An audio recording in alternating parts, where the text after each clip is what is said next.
Bonjour à tous, bonsoir même, pardon. Voilà, moi je vais vous parler de comment gérer votre configuration applicative avec les solutions AWS. Alors, rapidement pour me présenter, moi je m'appelle Pierre-Yves, j'habite à Angers depuis 4 ans, avant le Covid, hein. Je suis un ancien parisien mais je suis arrivé avant le Covid donc faut pas me taper dessus. Ça fait 20 ans que je suis dans l'informatique, j'ai commencé en tant que dev, je suis toujours développeur le soir. Voilà, pour Alexis, je le vois pas là-dessus. Voilà, je suis toujours développeur le soir. Je suis architecte solution chez AWS depuis 1 an, mais j'ai fait 20 ans de Java, quasiment, dans de grosses banques et tout ça. Et je suis là pour vous parler principalement en tant que développeur. Comme je dis, j'en fais le soir, je développe des projets, que ce soit de l'open source ou sur des projets de conférences à Paris. Je suis là d'abord pour raconter mon histoire qui m'est arrivée. Ça nous est tous arrivé. Vous êtes tous en train de regarder et de vous souvenir là, à l'instant où je vous parle. Ah mais merde, ça m'est arrivé moi aussi. C'est des problèmes qu'on a eu lorsqu'on a fait des mises en prod. Le premier problème, c'est une base de données de test, tout simplement. Qui n'a pas déjà eu un problème de liaison vers une base de données de test sur une mise en prod ? Premier.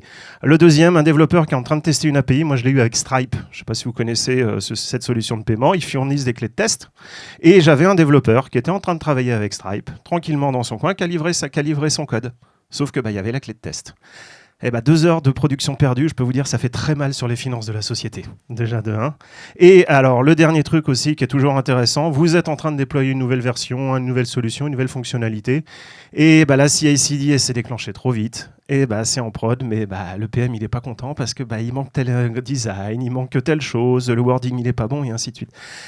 Tout ça, ça nous est tous arrivé, ça va encore tous nous arriver, et en utilisant AWS, on peut vous proposer des solutions que vous pouvez utiliser. Il y en a d'autres aussi qui existent, bien entendu, et qui vont vous permettre de résoudre ces problèmes-là avec 3 points.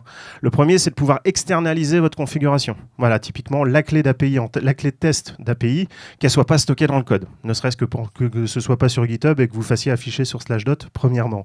Le deuxième, c'est de la configuration dynamique.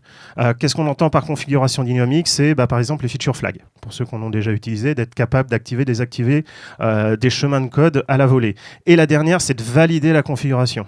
Typiquement, de ne pas avoir une clé marquée test qui est présente dans une configuration et qu'avant même que ça parte en prod, vous soyez capable d'avoir cette configuration et de la bloquer si nécessaire. Voilà. Pour l'instant, l'état du marché est à peu près tel qu'il est. Sur les configurations externalisées, vous avez tous entendu parler. Vous faites pour la plupart, je pense, du conteneur, donc les variables d'environnement. C'est le moyen le plus simple qui existe pour l'instant, voilà, d'externaliser les confs. Vous passez les variables d'environnement, vous êtes tranquille. La deuxième aussi, c'est les outils de configuration management. Donc il y en a certains dont je pourrais parler plus tard.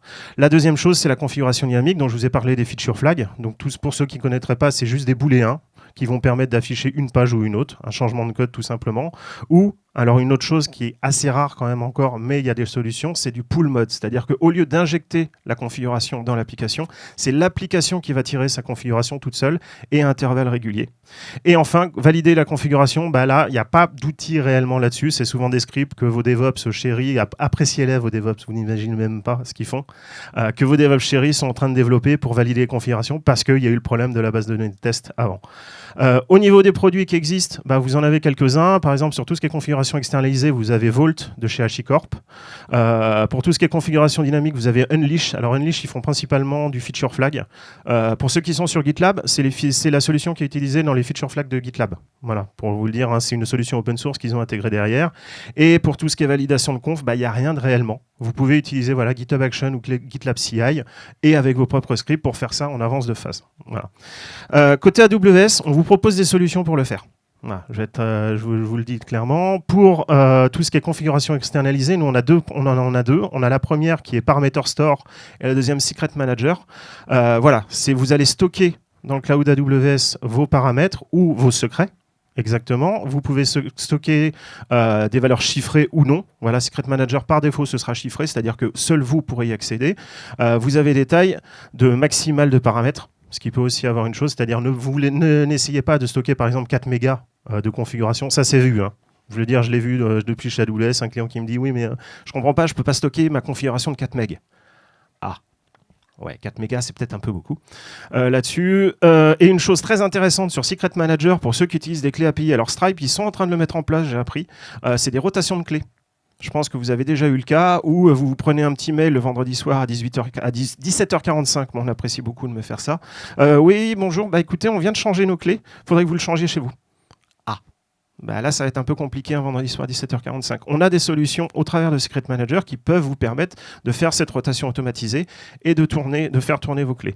Et en dernier, une solution moi, que j'aime beaucoup qui s'appelle AppConfig, qui peut faire ce qu'appelle le CTO d'Amazon de la configuration continue, donc Continuous Configuration, qui va vous permettre en fait, voilà, de faire ce fameux pull mode. C'est-à-dire que votre application ira tirer sa configuration.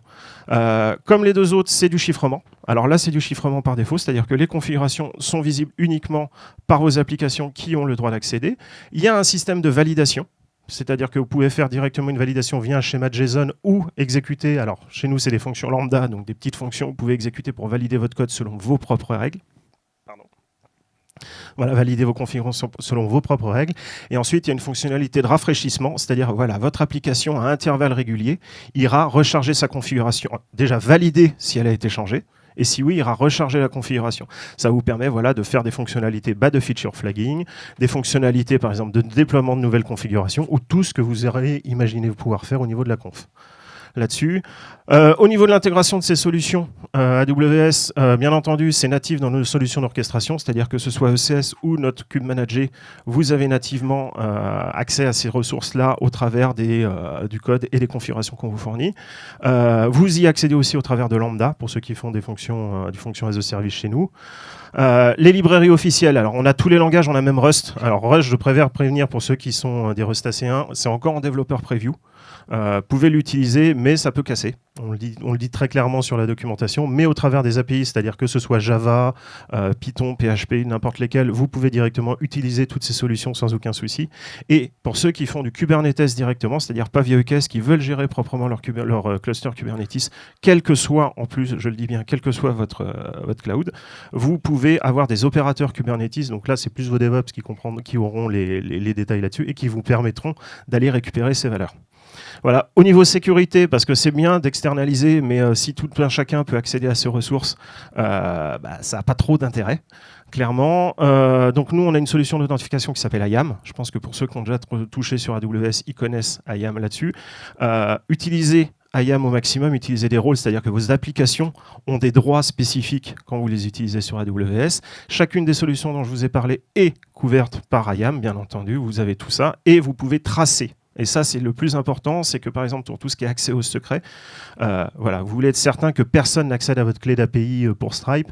Vous pouvez tracer, on vous donne les moyens de tracer qui a fait quoi, quand et à quel moment au niveau de la clé. Là-dessus. Ensuite, je vais vous mettre après quelques liens. N'hésitez pas à tester. On a des versions gratuites, par exemple Parameter Store est gratuit dans sa version de base et sur les autres ça coûte un peu d'argent comme bien entendu, mais pas beaucoup, donc n'hésitez pas à tester, n'hésitez pas à essayer, ça vaut vraiment le coup. Ça ne vous verrouille pas. Voilà, à part d'utiliser la config qui vous oblige à utiliser clairement nos API, mais les autres ne vous verrouillent pas parce qu'on respecte les standards. On essaie par les injections de variables d'environnement et par du JSON. Voilà, on ne va pas vous faire des formats spécifiques, par exemple le HCL, HICorp qui est génial, mais on va vous faire vraiment du propre là-dessus. Voilà, si vous voulez copier le lien, il est déjà en ligne. Je mettrai les slides après. Et voilà, je ne sais pas si vous avez des questions, si j'étais trop rapide ou pas. Bon, ça va.